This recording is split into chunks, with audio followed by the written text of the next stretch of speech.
Merhaba arkadaşlar, mutfağıma ve kanalıma hoş geldiniz. Bugünkü tarifim yumuşacık, pamuk gibi çok lezzetli poğaça tarifi. Mutlaka deneyin arkadaşlar. İnanın o kadar yumuşak ve lezzetli ki pastanedeki poğaçalardan hiçbir farkı yok. Sizleri daha fazla bekletmeden bu güzel lezzetli tarifin yapım aşamalarına geçelim. Hemen hamuru yoğurarak başlıyorum. Evimizdeki klasik bardaklarla 200 milimlik 2 su bardağı ılık su, 2 yemek kaşığı toz şeker, 1 paket 10 gram kuru maya, 2 adet yumurtanın akını hamura, sarısını üzerine ayırıyorum. 250 gram tereyağı ya da margarin. Tereyağı daha lezzetli olduğu için ben tereyağı tavsiye ederim ama margarin de kullanabilirsiniz. Şöyle bir karıştırıyorum. Yumurtayı dağıtıyorum içerisinde. Tereyağı oda ısısında beklemiş olması gerekiyor. Yani yumuşak bir tereyağı olması gerekli. 1 tatlı kaşığı dolusu unu yavaş yavaş ilave edip oldukça yumuşak bir hamur elde edeceğim. Ortalama 7 su bardağı kadar un gitti. Sizde de 3 aşağı 5 yukarı aynı gidecektir ama arkadaşlar lütfen dikkatli ekleyin. Sizde 7-8 bardakta gidebilir. Lütfen yavaş yavaş ilave edin. Aynı benim gibi. Hamurun yumuşaklığı poğaçanızın yumuşak olmasına en büyük sebeptir. Unutmayın lütfen. Ve çok güzel bir şekilde yoğurmalısınız. En büyük püf noktası hamurunuzun yumuşak tutmanız, tepside mayalandırmanız ve fırında çok tutup kurutmamanız. Bu 3 püf noktaya dikkat etmenizi tavsiye ederim. Oldukça yumuşak, lezzetli poğaça yapabileceksiniz.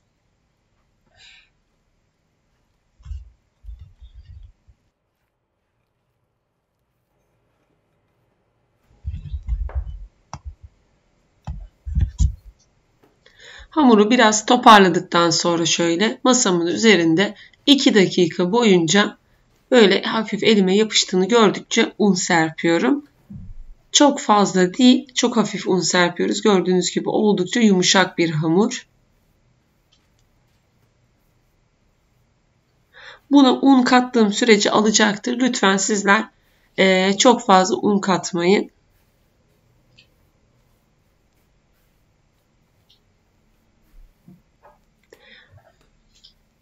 Hamuru toparladım. Şöyle size kıvamını da ayrıntılı gösteriyorum.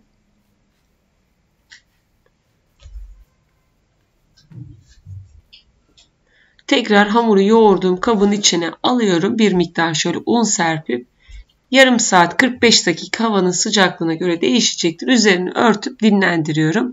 Eğer ki hızlı bir şekilde mayalanmasını istiyorsanız üzerine bir poşet ya da streç film geçirmenizi tavsiye ederim. Gördüğünüz gibi yumuşacık, çok güzel bir hamur çıktı ortaya. Artık mayalandı. Masamın üzerine un serpip birazcık hamurumu şöyle bir toparlıyorum. Uzun şerit haline getirip ortalama şöyle bir mandalina büyüklüğünden biraz daha büyük bezeler koparıp yuvarlıyorum.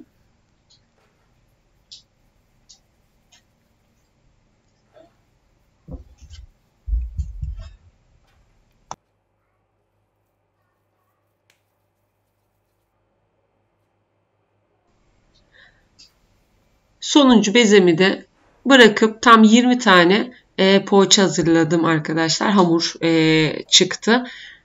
Temiz bir bezle örttüm üzerini. Bir 20 dakikada o şekilde dinlendirdim. Elimin şu bilek kısmının aşağısıyla orta kısmına bastırıyorum. Peyniri ben beyaz peynirle yaptım. Evdeki beyaz peynirden koyup üzerine tekrar bastırıyorum. Gördüğünüz gibi videoda da iyice orta kısmına bastırın. Peyniri bırakıp hafiften katlayın. Peynir böyle ara kısımda kalırsa çok taşmayacaktır dışarıya. Tekrar bileğimin alt kısmıyla bastırıyorum. Gördüğünüz gibi şekli de müthiş oluyor.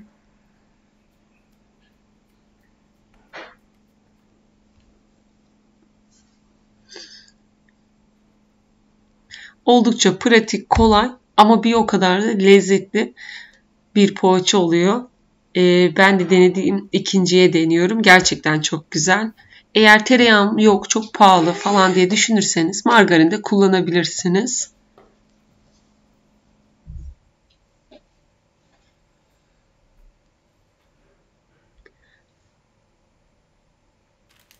Poğaçalarımı yapıp bitirip tepsiye yerleştirdim. Tam 2 tepsi çıktı. 2 adet yumurtanın sarısını ayırmıştık. İçerisine şöyle 1 tatlı kaşığı kadar sütle biraz yumurtayı açıyorum.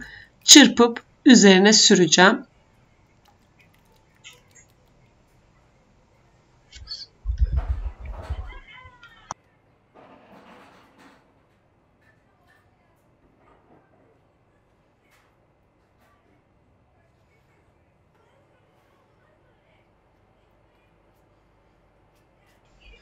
Önceden ısıtılmış 180 derecelik fırında ortalama yarım saat kadar pişirdim. Sizler de kendi fırın ayarınıza göre dikkatlice pişirin arkadaşlar. Fırından çıkarıyorum. Şu güzelliğe bakar mısınız arkadaşlar lütfen? Ne kadar güzel gözüküyor. Çok da güzel kabardı. Yumuşacık, sanki böyle pastaneden alınmış poğaçalar gibi. Pamuk poğaça diyebilirim. Mutlaka denemenizi tavsiye ediyorum. 1'den 10'a kadar videonun yorum kısmına puanlarınızı bekliyorum. Umarım sizler denedikten sonra çok daha güzelini yaparsınız. Bir dahaki videolarda görüşmek üzere. Hoşça kalın.